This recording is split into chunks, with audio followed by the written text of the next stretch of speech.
This week on Quality Digest Live, we find out how using KPIs in the right way can yield better results. Plus, innovation for small and mid-sized companies. That and more when we come back.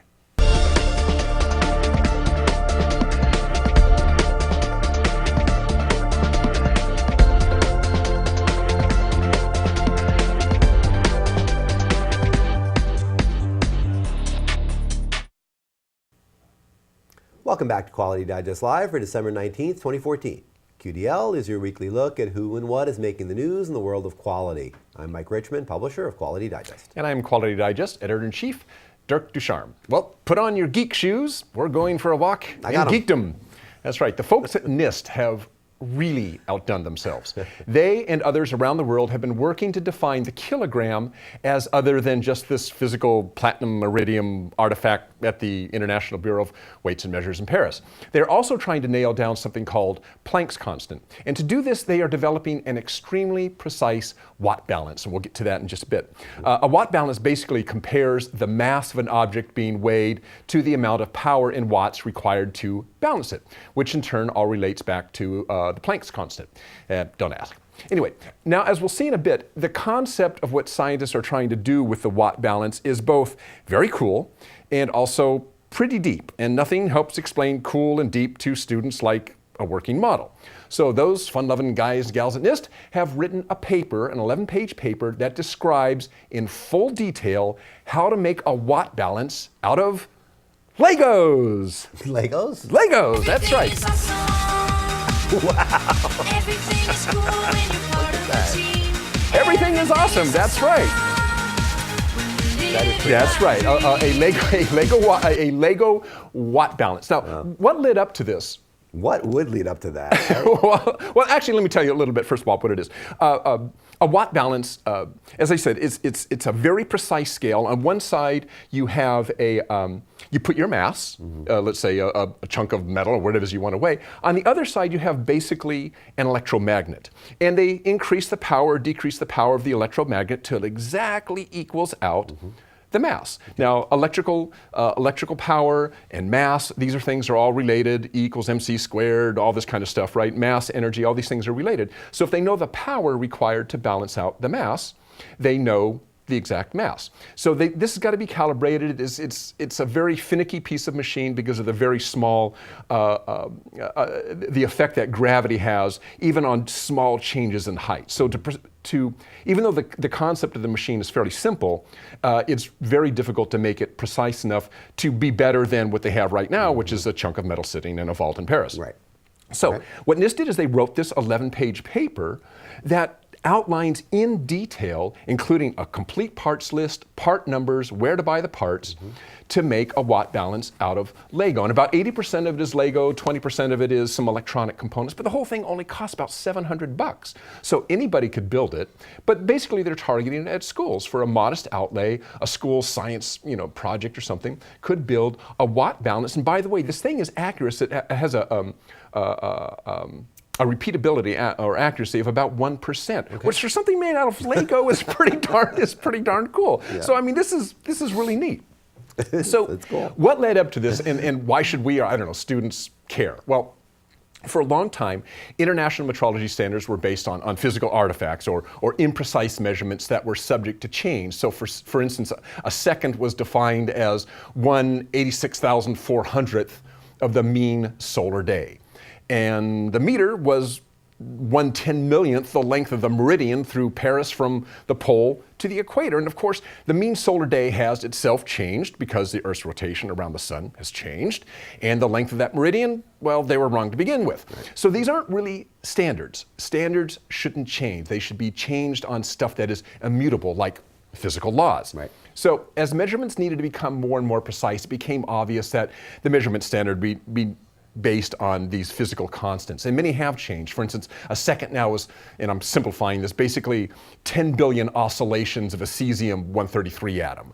And that never changes. The meter is no longer a literal meter, a meter-long bar. It's defined as the length of the path traveled by light, which is a constant speed, in a vacuum during a time interval of 1/299,792,458, which happens to be the speed of light. Well, speed of light is 299,792,458 meters per second. Wow. So it's the inverse of that. And since we know what a second is now precisely, that helps set this in concrete as well. Right. It validates it. Right. It validates it. Right. So these things all tie together.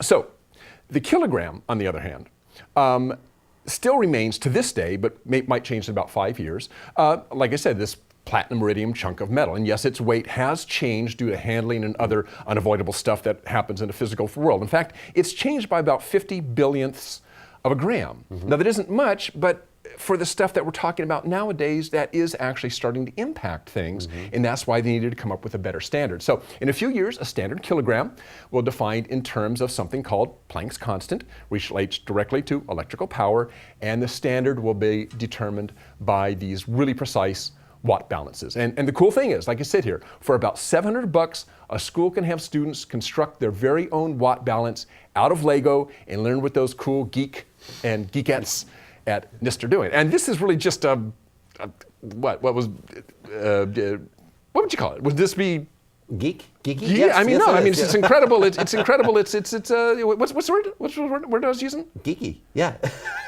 No, the word is awesome. It's awesome. You don't take a clue, man.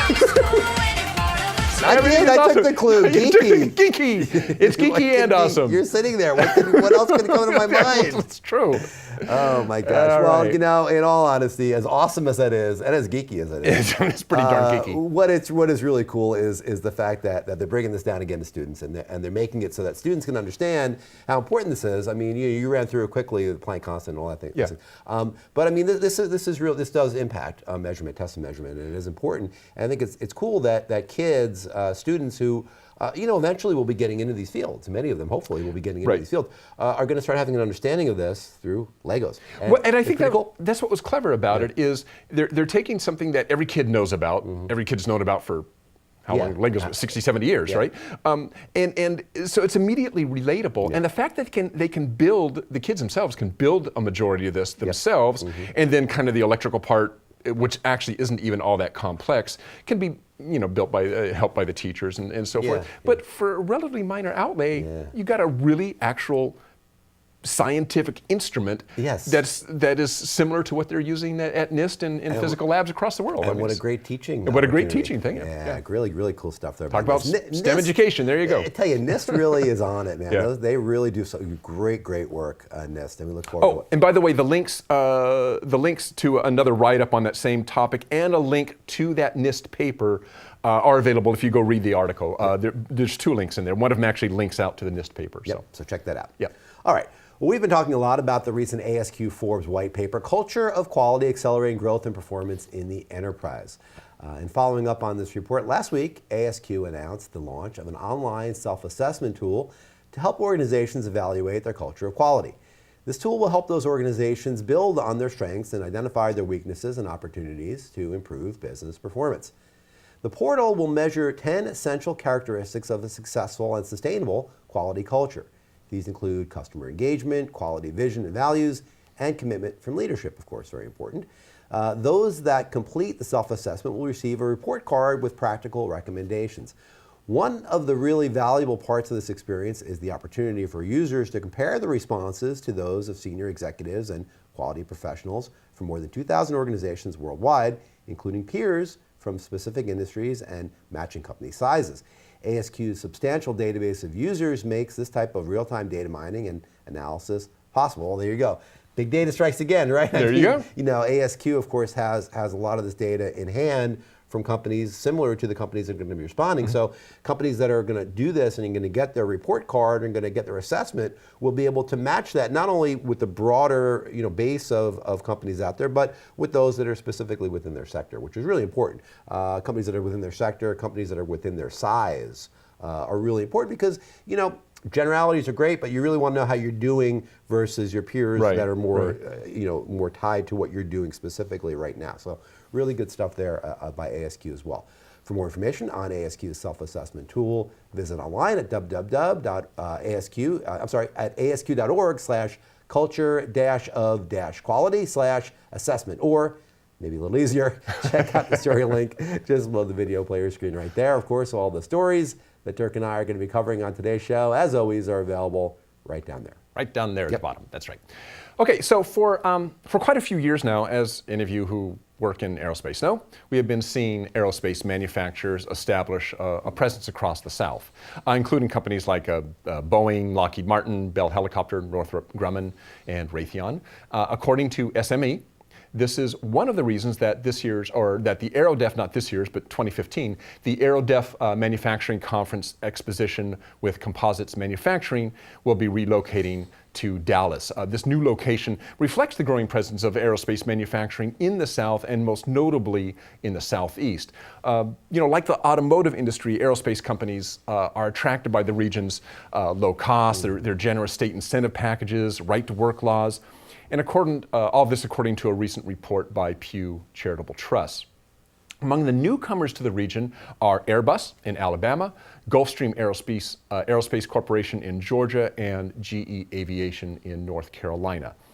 States are doing what they can to attract aerospace companies because, they really believe that aerospace manufacturing businesses can boost economic development. It's considered an advanced industry with wages that are obviously usually higher to other industry sectors.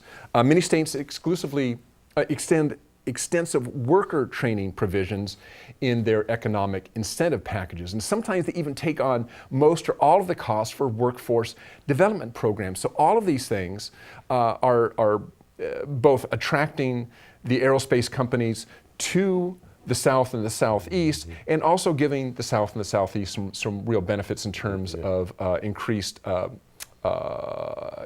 business and increased employment down there. No doubt. I just want to point out just some other firms you haven't heard about, some other aerospace firms that have recently expanded or relocated to the South. You've got Honda Aircraft, which expects to add more than 400 new jobs by the end of 2015 at its R&D facility in Greensboro, North Carolina. Rolls-Royce added 140 jobs to its Cross Point Center in Virginia in 2012. Dassault Falcon Jet Corp plans to expand in Little Rock, Arkansas, and that could add 300 jobs to the estimated 1,800 jobs already there.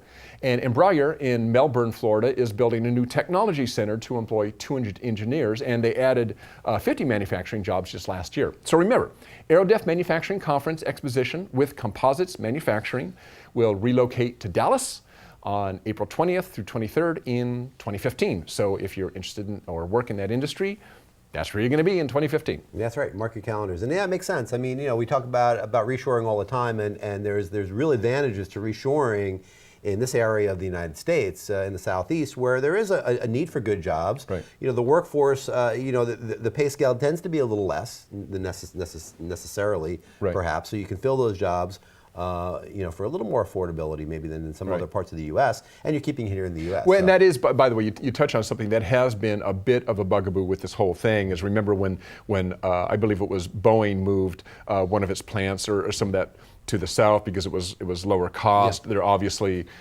Seattle wasn't really pleased, sure, and of course the union wasn't really pleased, and so there are pros and cons to making that kind of move, obviously. Always, yeah. But hey, if we can keep the jobs here in the United States overall. Well, overall, yeah, sure, yeah, exactly, yeah. Definitely be better. Okay, thanks, Dirk. Boeing in China. That's right. No, please. Okay, thanks, Dirk. All right. Well, finally in the news this week, we return to the ASQ and their 2015 Manufacturing Outlook Survey, which was just released a few days back. Overall, the report reflects growing optimism amongst manufacturers, particularly with regard to the bottom line. An impressive 83% of respondents are expecting revenue growth in 2015, up from just 64% last year. That's a really big increase. Yeah. Really, really good. A lot of optimism there. In terms of challenges, however, 41% cited the overall performance of the U.S. economy. And interestingly, 26% reported that they're worried about the shortage of skilled workers. It keeps coming up. STEM education keeps coming up everywhere we turn. This year's survey took a particular interest in social responsibility, or SR as it's better known. 40% of respondents stated that their organizations fully integrate social responsibility into their strategic approach. On the other hand, 47% stated that SR has little or no effect on their decision making. So both those that are embracing SR and those that are essentially ignoring it state that cost is the biggest constraint on these efforts, or their lack thereof. So Sure. it's interesting Yeah. there. I mean, almost the same amount of people are embracing it as they are discarding it, but both say it's cost that we have to overcome to do it, or cost is the reason why we're not doing it. Right. Really yeah. interesting. Nearly 1,500 manufacturing professionals responded to the survey, and it represents a wide swath of industries. Sectors such as aerospace, automotive, food, and medical device were all included. So, for more information on ASQ's Manufacturing Outlook survey, again, click the story link or check it out, or visit online at www.asq.org. There you go. Okay, every company wants to succeed. And one way we do this is to make sure that we align the efforts at every level of our organization to deliver wins for the week, for the quarter, for the year, according to Ken Koneman in his article, Transforming Performance Metrics. Now, executives often track company performance using key performance indicators, or KPIs, but these are basically worthless, says Koneman, if they aren't communicated to the salespeople, the customer service reps, the machine operators, the warehouse staff, IT specialists, the people who work deep inside everyday business processes. These folks often have no idea if they are winning or what the score is, let alone how their actions affect the company's overall success, says Koneman. I mean, without that connection, you can't possibly succeed, right? I mean, and what he's saying is that you can be measuring these KPIs, and they could be perfectly valid KPIs, but if your employees don't know about it, or don't know what the KPIs are, or how they correspond to their work or anything else, what use is it, right? He doesn't make, and this recalled for me an earlier article, something that we ran several years ago, which was a very simple example of this, which was a restaurant owner or manager who was trying to impress upon his workers, the wait staff and the cooks and so forth, what happens when you mess up a steak dinner. So, the idea was, well, what happens if you burn a steak, or you overcook it, or you don't cook it to what the customer wants, and that steak has got to be essentially tossed. Or suppose, a waitress or a wait person accidentally drops a steak on the floor. It costs him 2 more steak dinners to break even. And the wait staff and the chefs didn't know that until he told them. When he did that, all of a sudden, almost overnight, he noticed that the amount of waste, it's not just with steaks, but other food products, went down. I mean, the margins, for instance, in a restaurant are so low that you really can't afford to make mistakes. You make mistakes, it takes a while to come back from them because the margins are so low.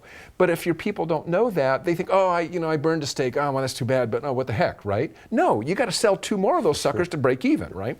So that's the kind of thing he's talking about, is you've got to be able to communicate these key performance indicators, burnt steaks, to your workers, otherwise they don't know the impact of what they are having on their process. So if you're thinking, this is great, I'll just be sure to communicate all those KPIs to everyone in the company, well, you'd be on the right track. But data is only good if it's useful data. What are the KPIs you're using? Are they leading or lagging indicators? Do they predict overall process and business performance, or are they just reporting what's happened at the end of the shift? In other words, writes Koneman, does the data help your employees identify with and work on the immediate priorities of the business? If they don't, then they probably aren't all that useful. Okay, so great. So you're thinking, okay, so I've got to share the data, and it has to be useful, and it should be predictive data that is a leading indicator of what may be coming down the pike. Okay, I can do that. So problem solved. I'll just do 2 of those things. Well, you're closer, but you still don't have that Cuban cigar, which, by the way, now we're going to be able to get from Right on. President Obama is kind of Thank you. working on getting those Cuban cigars. So you need to discuss that data with the troops. What does the data mean? How does it tie into that days or weeks or months performance? You use the numbers to start the conversation. Those numbers aren't the conversation. Why was the line down for 10 minutes? Why have customer complaints gone up? Those are lagging indicators, by the way. But how do these lagging indicators tie into other metrics that may have indicated, leading indicators, a problem was coming? Root cause analysis might help. So Koneman ends his column with this really great observation. Koneman says, Focusing on active leading indicators transforms performance boards from passive data logs into motivational scoreboards that will keep every area of the organization aligned with high-level goals and drive future wins. When companies keep their KPIs and review processes right, it flips most of the day-to-day decision-making away from upper managers and gives frontline workers the feedback they need to take responsibility for winning every day. That's great. That is great, and that really sums it up very nicely, I think. Yeah. Because that's really what it's about. It's about winning, and it's about communicating how you win. See, I mean, it's easy to say. It's like the old analogy. It's like a coach of a football team can say, your goal is to go down there and score a touchdown. Right. It's like, well, okay, we know that. It's like, how do we do it? Right. How do we know that we're getting there? Right. I mean, it can seem easy, but you really need to communicate that. If you're going to be the leader of your organization, you need to communicate that. How we're doing, Well, because this is something that we talk about all the time, is really the power of a company, and what moves a company along, what keeps a company going, is your frontline people. So they have to be the ones who understand more than anybody what the company's goals are, and how what their job does, how that ties in to the company achieving that goal. If they don't get that, they're just pulling levers and pushing buttons and typing on a keyboard. They have no idea the impact. Which is unfortunately how it is for most frontline people. That's really what they're doing. So, good article there by Ken Koneman. He's one of our newer columnists, one of our newer contributors that we've been working with, and Ken's got good stuff. So check that out. As always, as you always say, Dirk, you can always check out other people's the work of a particular author by just typing in content by Ken Koneman in our search bar. Or if you're on an author, just above the article, there's a link that says Author Archive, and that'll also take you to all of that article's writing, authors' writing. That's right. All the stuff that authors write. There you go. Okay. What you said. That's right. Thank you, Dirk. All right. Well, turning to another feature article we ran this week, Reclaiming Innovation by Mike Simpson of the NIST's Manufacturing Extension Partnership, the MEP, ran in Thursday's issue of Quality Digest Daily. And really good piece here. The NIST Manufacturing Extension Partnership, in case any of you don't know what it is, what it is designed to do, of course, it's a NIST organization. It's designed to work with U.S. manufacturers, especially small and medium manufacturers, that's very important, and it helps them improve things like innovation and competitiveness, helps them with reshoring, and helps them with technology, and basically it helps them do anything and everything they need to do to be more competitive, and this is very important for the U.S., I think, to have these small and medium organizations that are manufacturers, and that's a vast majority of the manufacturing jobs are in those types of organizations, to help them do their work better. I think it's really key. Now, Mike Simpson is Director of Systems Operations at the MEP. So what he really does is he has an understanding of kind of an overview from an operations, from a systematic perspective, specifically about how innovation helps manufacturers strategically, how you connect being innovative with strategically winning business, keeping business. Not that dissimilar from what Ken Koneman was talking about with KPIs. It helps you measure what you're doing, make sure that you're innovating properly and making it so that you can win, not just innovate for no reason, but innovate for the right reasons. Here, Simpson takes a couple of assumptions that many of us have about innovation, maybe many of us have about innovation, and he kind of turns them on their head a little bit. I think it was really interesting the way he did this. The first one is the idea that innovation is all about whiz-bang technology. He mentions Jetsons a couple of times, flying cars, right? I watched that show. It was great, right? When I was a kid, right? You watched it. We all watched it. Right? Yeah. I mean, the idea that technology is what innovation is, and innovation is all about the great technological breakthroughs. Now, don't get me wrong, I mean, it can be about that, and in many cases it is about that, but it doesn't have to be about that. Innovation can be things beyond just technology. It can be about things like improving your business models, or improving established processes to be more efficient at them, or to look at sustainability or workforce development. All those things can be innovations, and you can apply innovative practices to them and make your business better, right? It doesn't have to just be about technology. That's the first one that he kind of turns on his head. The second one is this idea that when you think about innovation, you think about expensive, right? It's got to be a lot of money to innovate properly. Well, again, it can be that way. Some innovations, especially the technological ones, can come with a pretty hefty price tag, but it doesn't have to be. That's not in all cases. Many of the greatest insights and inventions in history really cost little or nothing at all. Really great idea doesn't necessarily have to cost anything. Now, When you implement it, maybe it could be a little expensive, but the idea itself, the idea about how you're going to make your company better, doesn't necessarily have to be very expensive. Well, if you put these two ideas together, this idea that innovation isn't really about technology and innovation doesn't have to be expensive, you see where Mike is going, especially when you understand what MEP's message here is. You put them together and you see that innovation isn't just for the big boys. I mean, again, sometimes people say, well, we can't innovate, we're too small. We don't have the funds, we don't have the technological understanding. But that's not what Mike is saying here. What Mike Simpson is saying is that everyone can innovate, everyone should innovate, especially if you're a small or a medium-sized manufacturer. You have to innovate. You have to be better at doing what you're doing than maybe some of your larger brethren. And the way you do that is by doing things that maybe don't involve a big price tag or involve technology. It can involve your knowledge base and understanding what you're doing and why you're doing it, and try to do it better and more efficiently.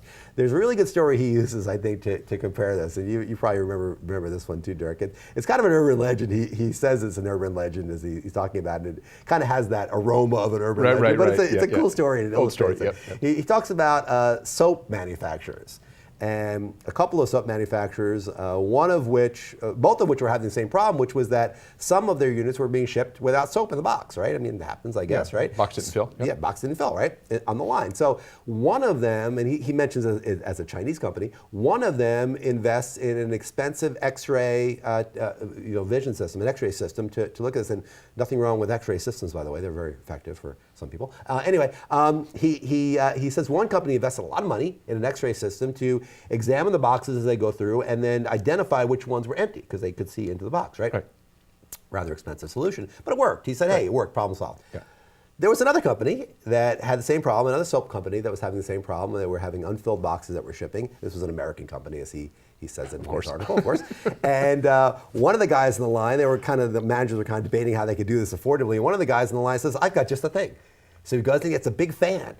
And he puts the fan over the line, and as the soap boxes come through, the ones that are empty, what do? They blow away, right? They blow away because they're light, yeah. Hey, great idea, problem solved for no money. You had the fan already, right? I mean, again, that's kind of an apocryphal story. I think maybe it's like urban legend, but it makes a really good point that, there's always a technological solution. If you want to spend enough money, you can always find a solution to pretty much any problem you have.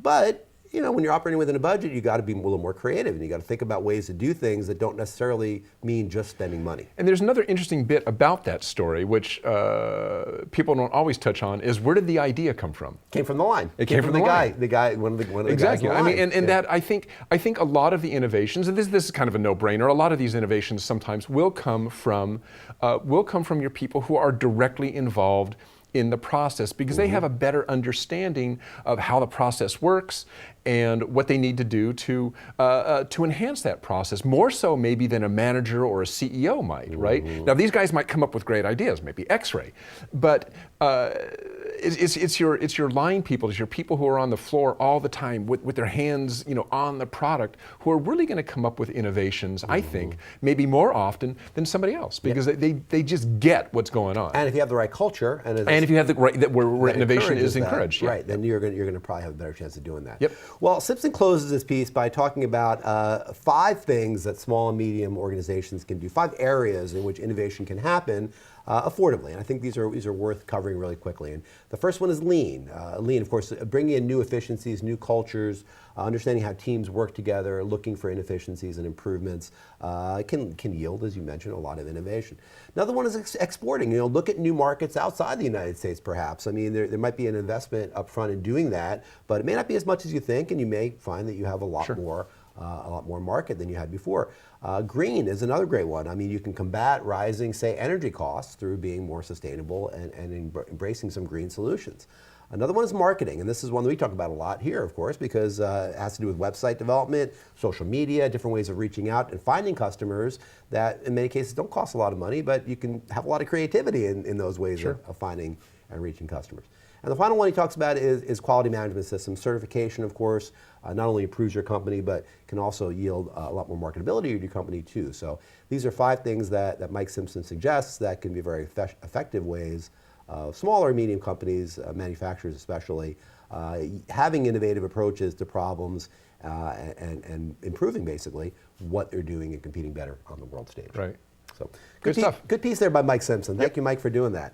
And that's our show for the week, Dirk. That is our show for the week. Yeah. This is actually our show for the year. This is it. the last one. That's right. We're not going to do a show next Friday or Yeah, we're not maybe even gonna, next Friday. yeah, we're not, well, we're not We've been gonna gone do, for a while. We're not going to do a show on the 26th, the day after Christmas. We're not going to do a show on the 2nd. It's the day after New Year. So we'll be back on the 9th. We'll be back on the 9th, June 9th. So you all have a break. I know you'll all be missing us, and we'll be missing you. But we hope you all have, of course, a wonderful, healthy, safe, happy holiday season. Great start to your 2015.